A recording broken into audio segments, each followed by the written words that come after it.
The Zone Coverage Podcast Network.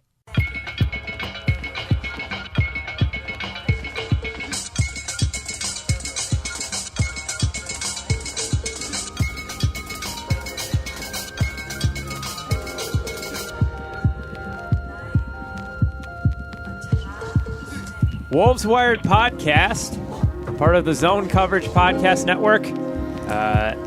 The season's over. We already did an end of the season podcast, but we didn't talk to Dave Benz about it. So we have Dave Benz on the pod. We don't have David Naylor here, but we do have Tom Schreier, Dane Moore, and Dave Benz. Dave, how you doing?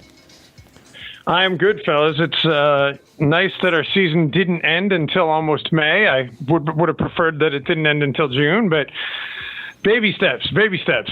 Now you're rocking short shorts on the beach in California. Yeah, I got them from my good friend David Stockton. Someone's going to think you don't know who John Stockton is. Just listen to this. Oh, man. He's John Stockton, or David's dad. Everyone knows that. All right. Yes. So we figured the last time we potted, we didn't really have anything immediately written after the season had ended. We hadn't had a chance to digest everything. Since then, at Zone Coverage, we've written a bunch of stuff. I wrote a two-part season recap. Dane and Tom both wrote about Tom Thibodeau and sort of the end of the season media availability and some other things. But we figured we'd talk about the things that went well, the things that didn't go so well. And since we want to end on a good note, as the Wolves did ultimately make the playoffs, and they won a game in Houston, and they ended the regular season on a good note, we should end the podcast on a good note. So we're going to start with the not so great stuff, I think. So to start, I don't know, if we're just going off the bullet points that I had in my article, the first one that I touched on was the lack of defensive improvement, and that's sort of on a grand scale comparing last season, first year of Tibbs, to year two Tibbs. So 2016-17, they were by NBA.com standards 26th in the NBA in defensive rating, and then the following year their defensive rating didn't get much better, went from 109.1 to 108.4.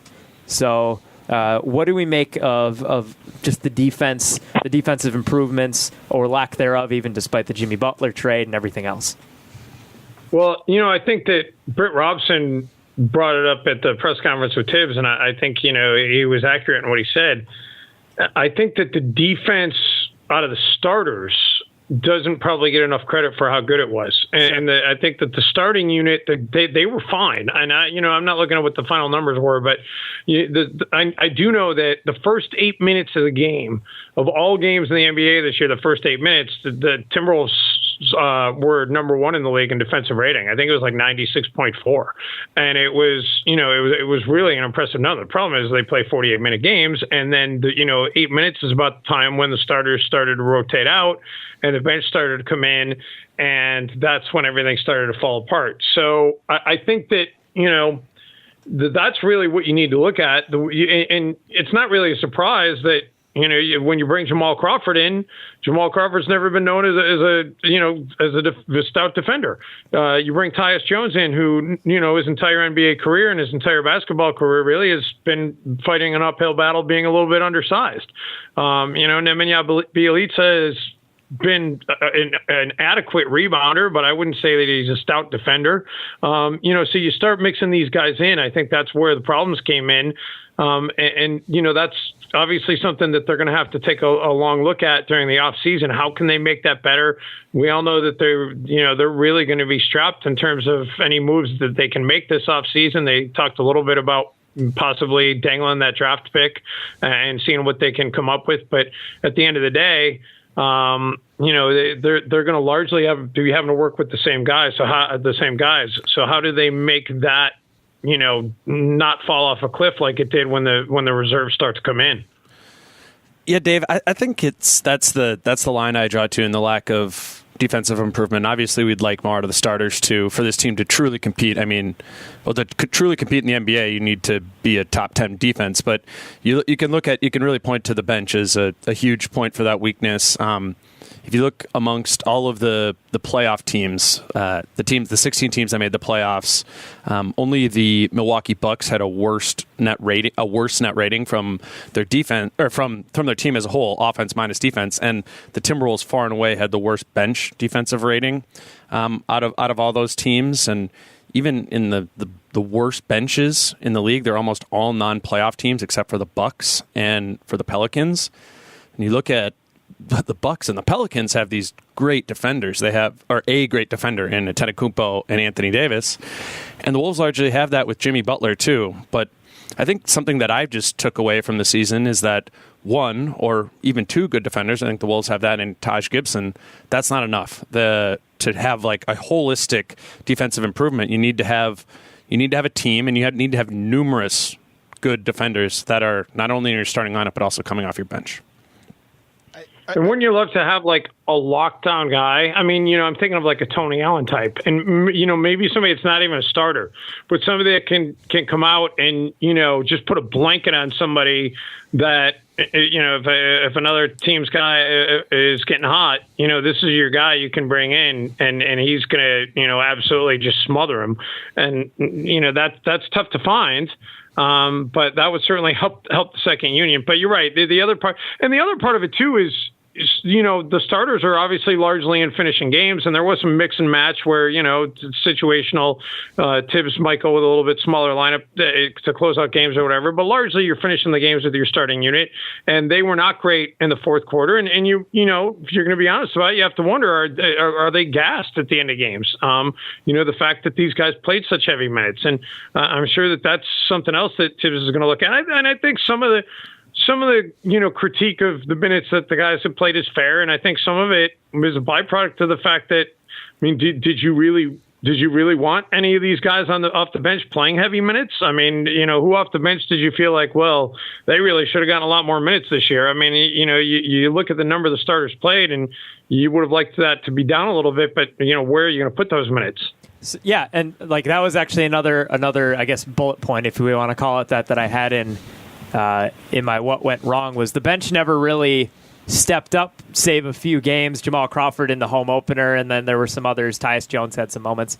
But the best moments for the bench, or the bench players, often came when they would move into the starting lineup for an injured starter. When Tyus Jones would start for Jeff Teague, the defensive rating stayed the same. Or rather, even got better if we're just talking the grand scheme of things. The same thing with Nemanja Bjelica. It's a small sample size, but the defensive rating of the starting five minus Butler plus Bjelica was actually very minimally better than with Jimmy Butler. I'm not making any sweeping declarations with that. I just think it's interesting that having those guys in there says so much. But the second that those guys would head back to the bench, whether it's a byproduct of the number of minutes that they're getting, or rather not getting, or something else, they weren't bringing the same amount of production off the bench, and often didn't really earn extra minutes in the way that I think Tibbs is looking for. Yeah, and the other thing too with the whole defense and the bench thing too.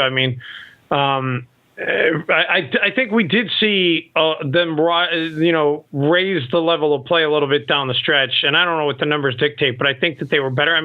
The defense in the Rockets series, aside from those 2 third quarters, which it's kind of like aside from the John Wilkes Booth, that was the play, but it was they were solid for. How many quarters did they play? They played 20 quarters of basketball. The defense was at worst, it was, passable in 17 or 18 of those quarters, but they really fell apart in some of those other ones. So you need the consistency. You need more from the bench, and you hope that you can maybe drive those minutes down a little bit and be able to have those guys fresher late. And it is weird. It is weird that when the players stepped in this, you make a great point. When Tyus went in the starting lineup, he played so well that people were like, hey, maybe he should be starting. Belly did kind of start to fall off a little bit before Jimmy came back. But the first 10 games or so when Jimmy was out, Belly was fantastic. And I'm not really sure what happened to Belly, those last 3 or 4 games before Jimmy came back. And then once Jimmy came back, it really, got even less production out of him. But that's certainly playing into all of this, there's no doubt. Well, the way kind of I see it is that you don't need to start, or you don't need to come off the bench. Obviously there's going to be 5 starters every game, and there's going to be 3, 4, 5 guys that come off your bench every game. But it's very unique in Minnesota that the the roles are so predefined entering every game that this guy is playing these exact minutes and for this much time, and there is a lack of staggering in the way that Tibbs uses his rotations, and that's another question actually Britt asked at the press conference, and Tibbs said, "Well, we are staggering them, and that is true. I mean, Karl Anthony Towns would sub out first out of almost every single game this season, then he would come back to start the second quarter when Butler would first sub out. So that's true, but there's this like gradient of how much are you staggering, and I think an interesting insight is looking at these playoff teams that are playing right now and their willingness to quickly move guys in and out in a shuffle. I think about Philadelphia and Toronto specifically as teams that are getting these guys in and out multiple times per one quarter. But with Tibbs, you kind of know what you're going to be in these 8, 9, 10-minute chunks of time. And Dave, you were talking about before is how it just dipped off so far in the fourth quarter, and it's because these guys are playing heavy minutes. I mean, obviously we know Jimmy and Andrew and Karl are some of the top minute getters in the league. The way I see it is I don't personally think that it's because they're playing 37 or 38 minutes. I don't think that that's like an impossible amount of time to play, but when they're entering a game, they know I need to play all of the final 9 minutes of the game when the level of play is the highest. There's a conscious or subconscious way that you save yourself in other parts of the game. If there was a little more freedom and a little bit more openness where, maybe Jimmy Butler doesn't need to come in 2 minutes into the fourth quarter every time because whoever next season's version of Jamal Crawford is able to be, 80% of Butler. That's huge. That makes a very big difference in the big picture of keeping not only keeping your guys rested, but keeping your bench effective. And I would like to see that be a shift in sliding up on the gradient of how much this team is staggering its bench and starters. Yeah, well, I mean, at the end of the day, that's that's going to be whether or not. I mean, Tibbs is clearly set on coaching the way that he coaches, and I mean, listen, when the season ended, I mean, I was as frustrated as anybody because we all felt like this team could have been even better. It could have been higher. It should have been, a 3 seed, a 4 seed, a 5 seed, whatever. But, I'm kind of glad we're doing this podcast, a week or so after. And and I've had a little bit of time to reflect because, you get caught up in it and you get frustrated by, and I know another one of the things you wrote about, the bad for the season was the losses to the bad teams. And, that kind of was what stings the most. But, I in the last week or so have really kind of looked back on it and been like, man, you know what? That was a fun season. They won 47 games. They got to go to the playoffs for the first time in 14 years. They, won a playoff game. They won a play-in game. So, and I think that there's been enough success with what Tibbs did that I don't see any drastic changes. I mean, maybe he's going to take a look in the offseason. I mean, what you're saying makes sense, but, I just don't. I think that this is just the way he coaches, and that's why I think that's part of the reason why he wants the guys that he wants, because he knows what he's getting out of Taj Gibson, he knows what he's getting out of Jimmy Butler, he knows what he's getting out of Derrick Rose, he knows that they know how he wants to coach, and so he's trying to get the guys that he's trying to get the guys that he knows that he has familiarity with and that he knows will function well within his system. So. It's not the way a Greg Popovich does it. It's not the way a Brett Brown does it. But it is the way Tom Thibodeau does it, and he's been successful at it. And I doubt that that's going to change anytime soon.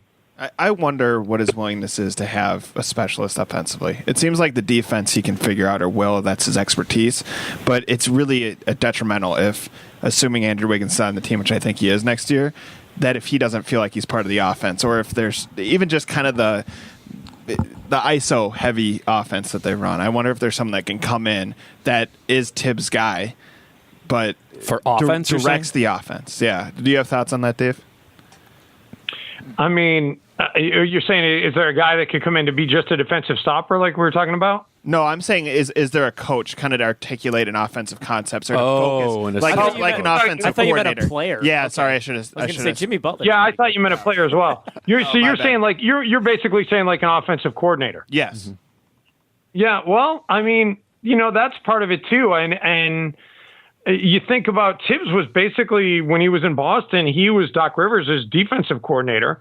So, and I would think that as much time as Tibbs spends breaking down film and looking back at things, I think that while he is clearly, a coach that is going to do things the way that he deems them to do best, I don't think he's completely, he hasn't gotten to the point that he's gotten to without being able to self-assess and be able to look at, hey, these are the areas where I might need some help.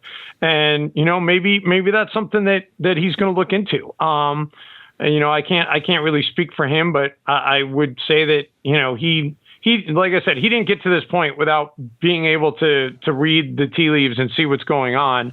And, people have, a lot of Timberwolves fans have wanted to take shots at him for whatever reason during the season. But I mean, he got hired and was in high demand because of the fact that he is pretty good at reading things and in knowing his team. And I like that he said in the press conference, hey, I know this team better than anybody else is going to know this team. So, I don't think he would necessarily be opposed to that. I think if he felt like that was the right thing, but then the question is, who's the guy and who's the guy that you get to bring in? And, and the other question is, will he be able to retain all of his coaches? I mean, I've heard Ryan Saunders' name bantied about as kind of being a hot name. I don't know if he'd really be a head coaching candidate, but maybe he'd have a chance to, be a lead assistant for somebody someplace. So, who knows what's going to happen with the rest of his staff. So that's going to be a big part of it too, of what happens in this offseason. Well, I think part of the reason why we talk about things like this is because we don't, or by we, I mean just the general public doesn't really know, and this isn't a knock on them, it's because of how the Timberwolves are pretty good about kind of keeping things closed door. We don't really know what the assistant coaches' roles are, coach by coach, necessarily. We know Andy Greer is the guy that yells green. There's a coach that that writes down whenever Tibbs turns over and says, mark that down. We're going to go back and look back at the film on that. I would imagine that there's a guy whose main focus is the offense, maybe not the quote-unquote offensive coordinator, but there isn't I think his name's Jeff Bezdelik, or I'm not sure how to pronounce it for the Houston Rockets. Yeah. Right. But that stuff generally comes out when there's a big feature on, Mike D'Antoni has found his defensive coordinator, whatever have you. I'm not saying that they have a guy like that already. I just wonder what the assistant coaching tree or set of roles is right now, and how important something like that would be. The irony in all this is we're talking about them maybe needing an offensive coordinator, and it's like, they were pretty good offensively during the year. That wasn't really the problem. So I don't know how you really look at that. And, I will say this, Tibbs's guys are loyal. I mean, Andy Greer's followed him around and been with him for a long time. Ed Pinckney left Denver while Tibbs was on his sabbatical, or went to Denver while Tibbs was on his sabbatical, and then wanted to come back to be in Minnesota to be with Tibbs. So the guys that have been with Tibbs are fiercely loyal to him, and like being, and he's fiercely loyal to them as well. So they like being around him, and I mean, you're right. They do kind of keep it closed doors. I mean, even I still I get some glimpses, but Jim Pete and I, we don't get to go into practice. I've never really get to see what any of the other guys do running practice. I'm sure that they do get an opportunity to do that. We all know that Ryan Saunders has led the summer league team and worked with the young guys, and he does a lot of individual work with people. And I know that Andy Greer is the guy that always gets off the bench to tell Tibbs when somebody's in foul trouble, in addition to writing things down and yelling green. And Vince LaGarza and Peter Patton, they work with guys in their individual work. And, Ed Pinckney works with a lot of the bigs and tries to help them with their post moves and also on defense. But yeah, there's not really, I wouldn't say there's really a set guy that is like the defensive or offensive coordinator for this team. The way I see it is that, I mean, Tibbs is the czar of all parts of the team, offensive coordinator, defensive coordinator, all these things. And to some extent, I get his psychology because, Dave, it's what you mentioned before. He feels, and he probably is, working harder and knows the team better than anyone else. And I think he believes even if he brought in an assistant coach to focus on just offense or an assistant coach to just focus on defense, he would still believe that he works harder and knows that more than him. And I understand that frustration. You know, if you feel like you're someone who's like working harder, it's hard to give some of that up. And yeah, we've seen some other coaches around the league do that, but it doesn't strike me as something that is in Tibbs's DNA to say, yeah, go ahead. I'm going to give you this part because he believes he knows it better than everyone else. The reality is, though, it becomes a question of bandwidth. How much can you do? How little can you sleep? How much can you focus on this and that and all of the above? And while I think Tibbs has makes a lot of sacrifices for that in his life and is clearly dedicated, he's one man, and you have the rest of the league who is distributing that bandwidth up like a pizza and saying, here, you go take the defense. You go take the offense. You take this player development part. And there's a whole other element about it. What about the front office? That's he's what I was also get at. He's also the chief decision maker. Yeah, these are the players I have because there's a GM. He's one man, and you know what? It kind of goes back to some of my overarching concerns about Tibbs is I think that this would have worked 10, 15 years ago. I think it would have worked. I think the way he coaches, this style he coaches, this dedication, but some of this stuff has not yet proven, not only with Tibbs or anywhere else, to work in 2017, 2018. So I don't know. Maybe he will be willing to make a change. Steve Clifford. I mean, he'll be out there. That's a guy that he knows and trusts that could maybe step into an associate head coach type of role together in those like weird long hours, right? He's not going to be surprised by anything. Yeah. Exactly. Well, and it's funny you mentioned Steve Clifford though too, because as I'm listening to you talk about all the things that Tibbs is doing, Steve Clifford had to take a break this season for health reasons. We saw Ty Lue have to step away. And, Tibbs has put a lot of pressure on himself to get a lot of things done. And, back when Steve Clifford stepped away, I can remember, Jerry Zgoda talking to some of the players about it and, talking about are they ever concerned about Tibbs? And I mean, Taj Gibson said tongue in cheek, he said, yeah, I'm worried he's going to have a stroke. And he said it kind of laughing, but I mean, I don't know. Is it ever really funny to say, yeah, I'm worried somebody's going to have a stroke? And then, Derrick Rose was saying, talking about how he's got the hand twitch during games. And, so I think that that's another part of it too. I think that, Tibbs will probably take a little bit of time this offseason and probably talk to some of those guys. I know that he and Steve Clifford are very close, and maybe Steve Clifford would be somebody that you could see pop up as an assistant on Tibbs' staff. I don't think that that's that far-fetched, but I also, I hope, I like Tibbs. I haven't, it's not like Tibbs and I, have spent a lot of time together, but I've had a chance to have a few conversations aside with him and chatted with him on the plane. And, Tibbs is overall, he's a likable guy. He's just very focused and very driven. He's very private, doesn't let a lot of people see behind the curtain. And so, a lot of all this, people coming out and questioning things and how they're being done, it's a byproduct of what he has set up. He's got, he's responsible for that and for these, topics coming up. But at the same time, I hope for his well-being that, he will take a look back at the big picture more so in regards of, of course I want the team to be the best it can be. And, if that means bringing someone else in or divvying up the responsibilities, then so be it. I'm not, in a position really to make a broad statement on that because I am not really privy to see exactly how things work behind the scenes, but more in just terms of, from a humanity sense, I hope that he is able to find some balance, to a point where we're not talking about, in the future, him needing to step away for health reasons, because he clearly is putting a ton of pressure on himself. And, there's enough signs from what's going on elsewhere in the league that should be something that he should be taking a look at on top of everything else. I think to piggyback off this, and I've said this before on this podcast, but we've all seen Tibbs in practice when he's like more of a normal guy. Like that he'll just sit and talk basketball with you. He's talked off the record a little bit. You see how he interacts with his own players. I saw him give Taj Gibson a high five. That was monumental. Nothing more exciting than that. But I think to that point, all I hope for Tibbs is that there's someone making sure that he's making like rational Tibbs decisions, not kind of impulse Tibbs decisions. And I think sometimes it's like he is so driven to win. He's so convinced his methods work, and he gets very caught up in the moment. And we just see that in his actions, that he literally cannot sit down during a basketball game. And I just wonder what kind of structure he could put around himself. Again, he's determining this, right? I mean, other than Glenn Taylor, he basically he's his own guy. I'm not sure there's a guy that could work under him that could provide him structure. I mean, that's.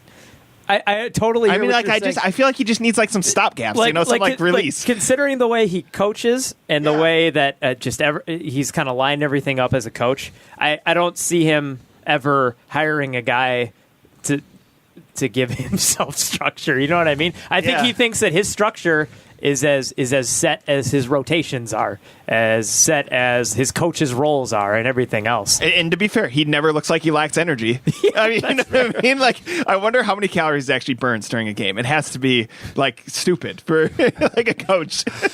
But yeah, I don't know. I kind of wonder how much discipline he has, and I think we'll learn a lot about that in this offseason and going forward. Now that the team's in the playoffs. Yeah, and this offseason is huge. I mean, because now you've made the step from being, lost in the desert and just completely, an afterthought on the NBA landscape to now you're relevant again.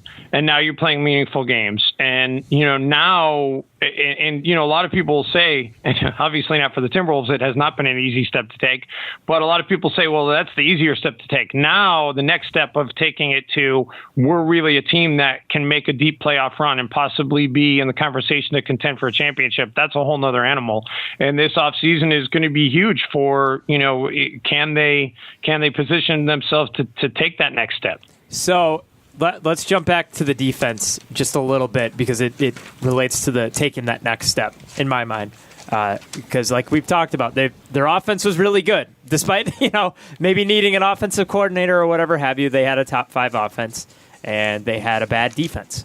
So we also talked about the fact that the starting lineup, every starting lineup group that was put out there this year played good defense. And Dane and I were kind of texting back and forth about this because I saw Andy Grimsrud from Punch Drunk Wolves tweet out something about Jamal Crawford, but it applies to Gorgui Dieng as well.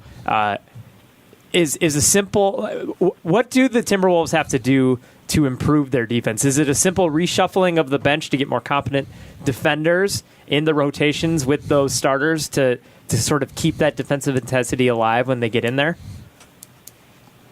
I wish I had the answer. I think Tibbs wishes he had the answer. Yeah. I mean, I think we've actually talked about this on a past podcast. Yeah, probably. I mean, if it was an easy fix, they would have already found it. And part of it though is, listen, at the end of the day, I've had enough people say over the years, defense is about want to. And that's why I think the defense was better down the stretch. And I think the defense was better in the postseason. You were playing against the Rockets, so it may not have shown as much as it might have if you weren't playing against one of the best offensive teams the NBA's ever seen. But I think that the defense did improve. I think that the want to clearly went up another notch for the Timberwolves. And I think at the end of and that's why I think that, all those people that were saying, I'd rather just have them lose and have 2 first-round draft picks and, not get to the playoffs. It's like, that was laughable, because this playoff experience is invaluable for this team, because now not only does it show them what they, where they need to grow, but hopefully it lights a fire under them, and gives them more of that want to, like, hey, you know what? We busted our tails down the stretch, and we played much better defense, and we played, we showed pretty well defensively for 18 quarters out of 20 against the Rockets, and and if we do that all the time, we can take that next step. It's one thing to hear the coaches telling you that all the time. It's another thing to actually see it and taste it. So that's why I think that getting into the postseason was huge, and hopefully that will be the biggest key to unlocking some of this. It will unlock that want to, so that when you're in Atlanta in January and you're on the ropes against a team you got no business being on the ropes again, you can find a way to dig down and grab that little bit of extra to be able to get the stop that you need. And then obviously take a look and see which guys which guys played well together, which guys didn't, and can we fix it by reshuffling? And maybe do we need to bring somebody else in? Those are all things that I'm sure will be looked at, over the next couple of months. For me, I think a swift change can be, we need to stop forcing like necessity to create invention in things on the team as a whole. But I think like particularly on the defense, examples of that necessity invention thing were when Tyus Jones finally started getting more minutes once Jeff Teague was out. We didn't know how good or how impactful Tyus Jones could be until that was there. Even with some injuries earlier on this season, we saw Gorgui Dieng having a little more success when he stopped being just a backup center. But what forced that to happen were injuries to Nemanja Bjelica. I mean, we kind of saw that throughout the season, and then obviously Belly stepping in for Butler. We're like, oh, this guy can take on a bigger role. But necessity forced every one of those things. And then related to the defense, I think we saw some things in the playoffs that looked good in the way that they defended James Harden and the Rockets, but it was that they were forced to. Necessity was they had to switch the way they were playing defense because James Harden was killing them. And even something I liked was that as James Harden was being very dominant, they started when he was in isolation situations, just throwing out an instant double team on him and forcing the ball out of his hands. We never saw that during the regular season. And yeah, you can argue that against the Rockets, something like that maybe isn't a good idea because it's swing for an open three or a Clint Capella dunk. But again, it was something that we saw a difference because it was a necessity.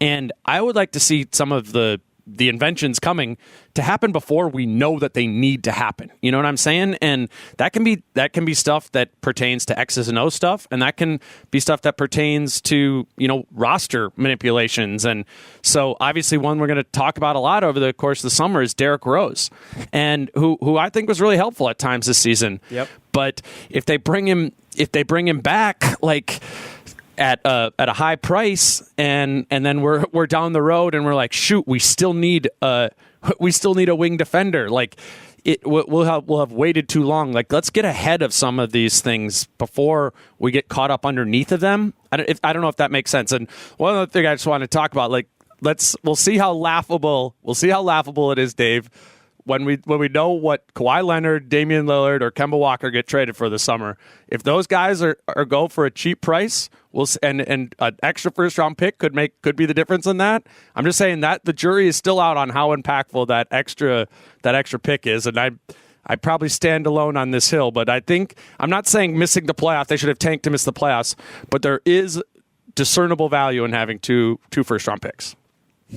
Well, I would tend to agree with you, except for, a first round pick is, it's never a guarantee. And unfortunately, it's even less of a guarantee in the historical context for the Timberwolves. So, but what about for a trade? What about for a trade as an asset? Well, yeah, that's true. It gives you more flexibility. There's no question. But I just, I'm definitely in the, it was good to get in and learn what that's about.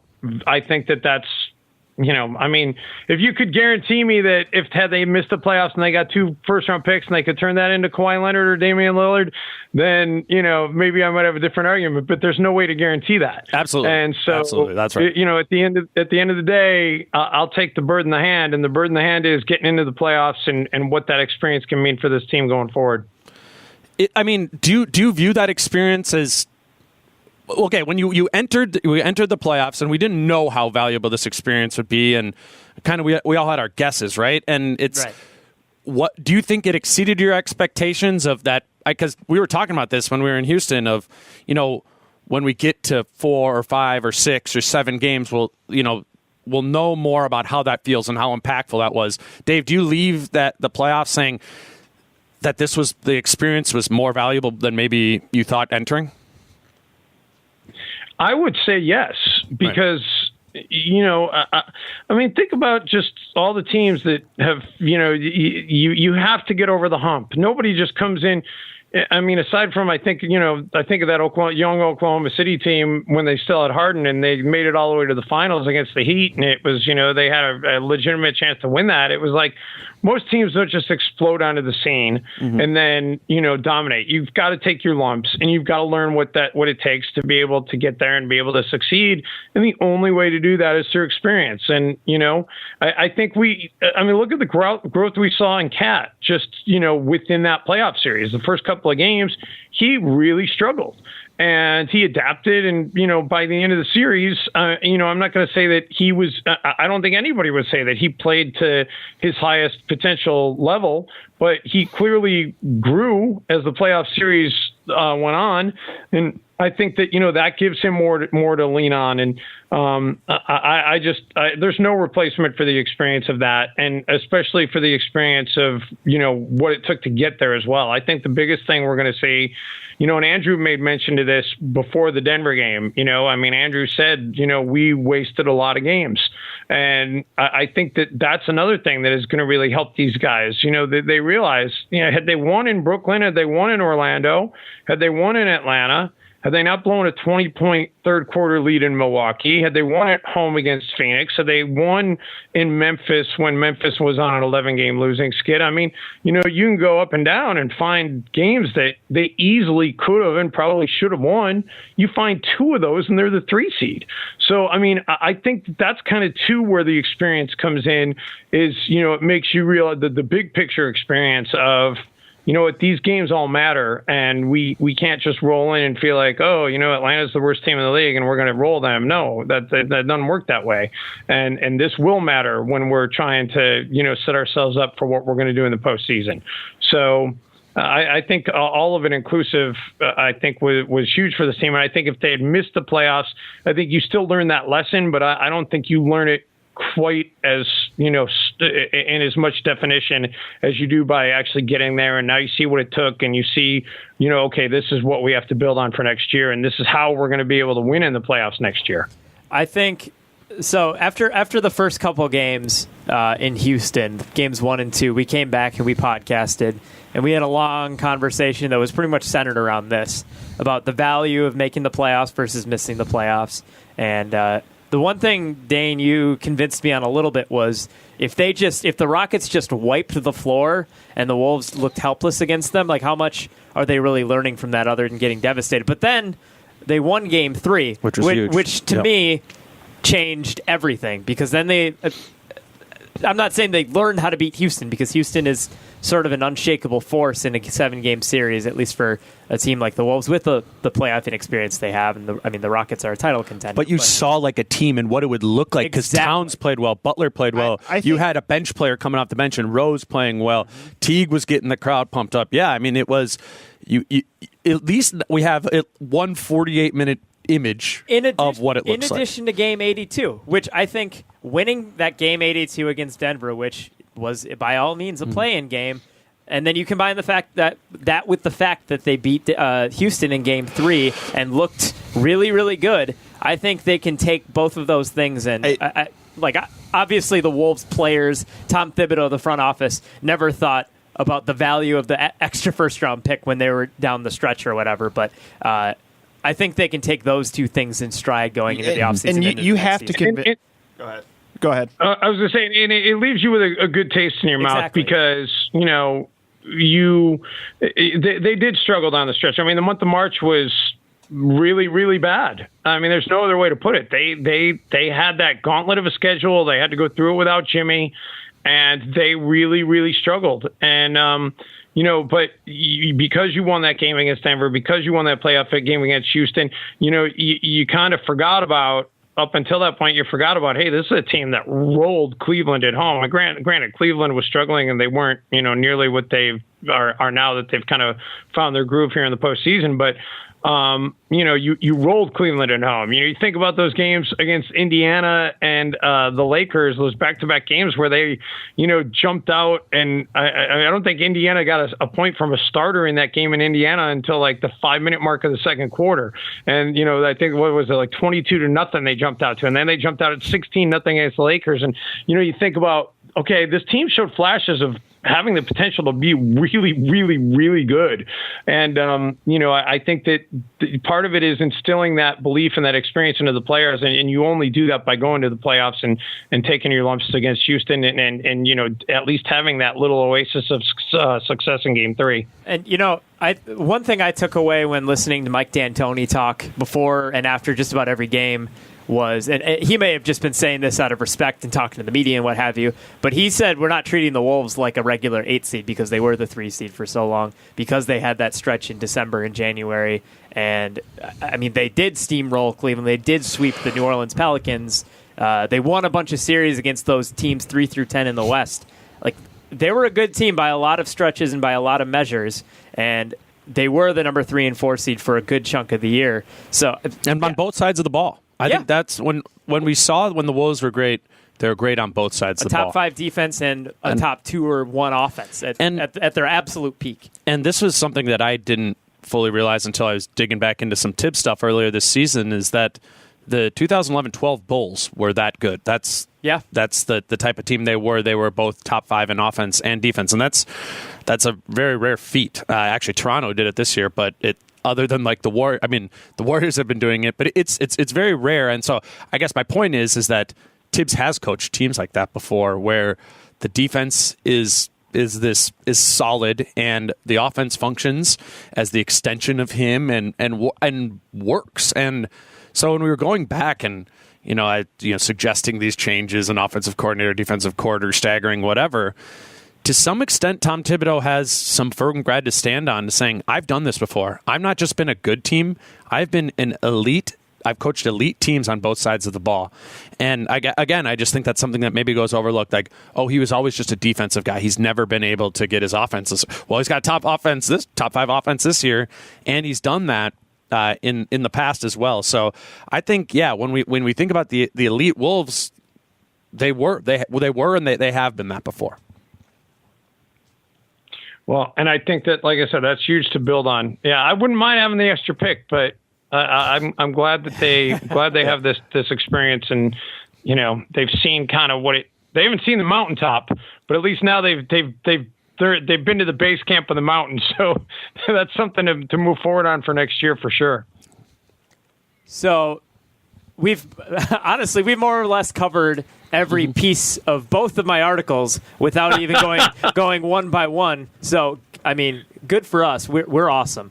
So, Dave, I know you don't have too much time left, but I want to go over quickly while we still have you. What needs to go into this offseason? We've talked about it a little bit. Let's say Tom Thibodeau is the GM. It looks like he is. He's sticking around this year, and Jimmy Butler is still around. Karl Anthony Towns still around. Most of the core will be back next year. So what needs to happen, either in terms of the players they already have or players that they need, types of players, I guess, that they need to acquire? What just needs to happen for them to take the next step? I think LeBron James could be a free agent. Oh, yeah. that wouldn't hurt. Yeah, well, past them signing LeBron and trading for Kawhi and Kemba Walker, what do they need to do to really be good? I think the bottom line is, these guys getting together and work. I'm curious. I'm going to be curious to see what kind of continuity there is amongst the players themselves during the off season. I know that Jimmy's going to go back to LA and work out in LA. I talked to Cap briefly. He's going to be going out to LA, so I would guess that those two might be getting together. Are they going to bring Wiggins out there? Is Andrew going to put some time in the gym and work on the 3-point shot? These are all the things that really they need. I think they just need more continuity, and I think that they all need to. We have not seen, we've seen glimpses of Andrew Wiggins and how good he can be. We haven't seen it consistently enough. Can he be consistent? Can Towns find an even a higher level? It's up to these guys to challenge themselves and really kind of reach the limit. And I think for those two players, the limit is higher than for most players in the NBA. And, can Jimmy get himself to a point where he can stay healthy and, or are we going to be expecting to see Jimmy, be limited to 65 games next year? Can he play 75 games next year? I don't know that there's really any other magic formulas for this team. It's basically to be about dedication and, about improving their craft during the off season and putting themselves in a position. I know that's really a simple answer, but I don't know that there really is much else, right. That there can be done at this point with this team, because it's pretty much, they're kind of strapped against the cap. They're kind of locked at where they are. And I don't know that there's going to be any earth-shattering moves. I guess the one move would be if they do get Derrick Rose re-signed, and if he really is part of the future, getting him integrated more with these guys as well. And, especially clearly he's got relationships with Jimmy and with Taj. But, getting him in to be even more locked in with Andrew and Carl and with Jeff Teague and, getting them all on the same page. Because I think, Derek showed glimpses that he could be a valuable member of this team going forward. And I think that could be important to the overall success. And you mentioned Andrew Wiggins, Dave, and I thought another interesting takeaway I had from the end of season press conference that did seem earnest from Tibbs and Layden was they described Andrew's offseason last summer as cloudy, with the looming contract over the top of that, and he got rid of his agent, and I think it's a pretty safe assumption to say that Andrew Wiggins was not fully mentally in the right place or fully engaged. He certainly didn't have the offseason that Victor Oladipo did this past summer, right. for instance. And maybe that's a really high bar to set. But what if Andrew Wiggins does, have really, really dedicate himself this summer, and he now knows more what his role is, and curtails his workouts towards being the third guy that plays alongside Jimmy Butler? I mean, there's a lot of specific type of offseason work that you can do to shape yourself into the mold of the player that's best for this team. So, yeah, I certainly think that can happen, and that's what maintaining within, developing within. And then, Dave, I thought you brought up an interesting point too with Butler, and I was looking at this earlier today after Butler played 59 games this season, which is obviously lower than we'd hoped. But you look back in all of his whole career as a starter, he has played 67, 65, 67, and 76 games. That is before coming here. That's 69 on average a season. This isn't new that he is a player that that misses time. So, yes, a huge hope is that he gets this knee back as healthy as possible. But I don't know if we can ever bank on Jimmy Butler, given the style of play in which he does play with, that he can be a 75 game type player. I don't want to make a Joel Embiid comparison here, but what do we say going into the season from Embiid is you hope that you can get 60 games from him, and that'll take the Sixers to this point. I think with the Wolves, we need to be we hope we can get 65 to 70 games from Jimmy Butler, and then kind of go from there. I think that needs to kind of be our standard. And then the last thing you mentioned, Dave, was Derrick Rose, and a big differentiator in this offseason, if we're operating under the assumption that Rose is going to be back, is he back for the minimum or is he back for the mid-level exception?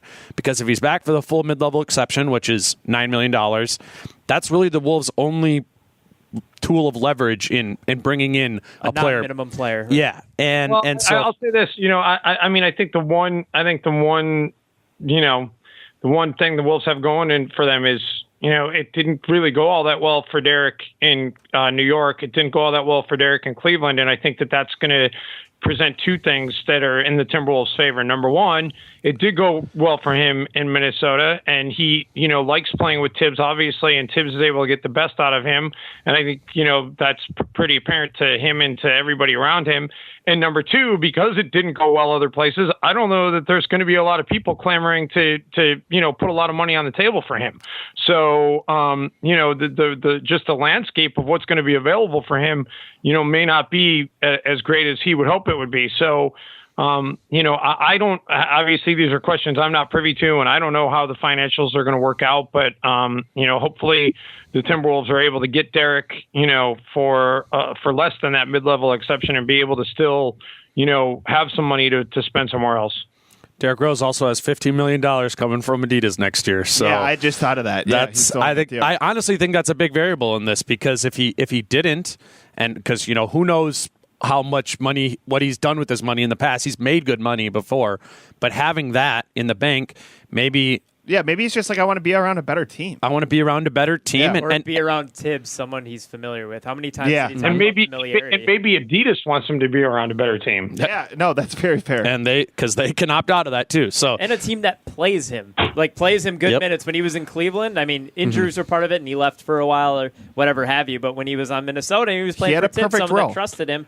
Yeah, I agree. Actually, he came in and did sort of a condensed, maybe past his prime version of what he did in Chicago, and it helped. It provided a bunch of sparks in the playoffs. I think they can convince him to take the minimum. I think that's a possibility. And with 10 years of veteran status in his career, he can make $2.5 million on the minimum is what he would get paid. And yeah, that's a big difference between 9, but it's if you're getting $50 million, is it 50 or 15? 15 next year. I mean, 15, annually. still a lot. Yeah. I thought you said 50, which oh man, you better take the minimum. Yeah, right. So no, but I really do think that's going to be a crucial thing in this offseason because this team needs it. This team needs another bench player. We said that was one of the first things we talked about. Yeah. Someone to come in off the bench and be a defensive impact player. And if Derrick Rose takes the middle of exception, that's not there. The 3-and-D would be great, but Yeah. a lot of they're in high demand. Everybody wants a 3-and-D.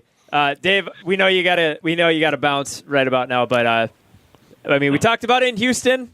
Thanks for coming on so much this year, and I'm positive we're gonna have you on throughout the off season. And yeah, just thanks for coming on. And Are you going to be back in Minnesota at all this summer, or how long? Yeah, man, I'll be back and forth. I'll be spending, I got family out here in California, which is where I'm at right now. But I'll be splitting my time during the off season. I'll be traveling a little bit too. I'm hoping maybe to work in my first ever trip across the ocean and go see life in Europe at some point this season. So sounds good. But I'll be around, man. I'm easily reachable. You guys know how to get a hold of me, and I always enjoy being on with you. So I appreciate you guys having me on. Thank you, Dave. thanks much. All right, guys, take care. And with that, I think we're going to sign off until Sunday afternoon. Dane and I believe David will be around. Tom's going to Chicago. I'm going to Shy City. He's going to cover the Twins, who aren't good right now, to play some baseball games. They beat Toronto, but this is, I think, part of the reason why I'm going out, aside from the fact that my brother lives there. Just kidding. Falls asleep. I'm kidding. Subscribe to Zone Coverage. No, I mean, part of why I'm going is because this is an important series, and it sounds Yeah. ridiculous, but the Twins will have to beat up on teams like Chicago, Kansas City, Detroit in the division in order to make up for That's Chicago, yeah. Yeah, the White Sox. So, yeah, that's why I'll be there, follow along, and for basketball fans, we're still going to be cranking out content in the offseason. So, subscribe, do all your stuff. Yeah. Subscribe at zonecoverage.com/subscribe. You can subscribe for $24.99 for a year, or is it $2.99? $23.99. $23.99 for per month. Per month, and we're also gonna work with the great Alex Conover to do some shirts and some designs and some fun stuff like that. So we will have more basketball, focused merch, I guess. And if you subscribe and you mention it to me on Twitter, I'll give you a high five at a Wolves game next year. That's all I can offer. Sorry. So do all that. Subscribe to the Wolves Wired on iTunes, and that's all we got for today. So for Dave Benz, at Tweet Dave Benz. David Stockton at Dane Moore NBA. Tom Schreier at T Schreier 3. Go Jazz. The absent David Naylor, who will be back on Sunday at Prof. Cedar. I'm Tim Faklis at TIMFAKLIS. This has been another Wolves Wired. See you next time.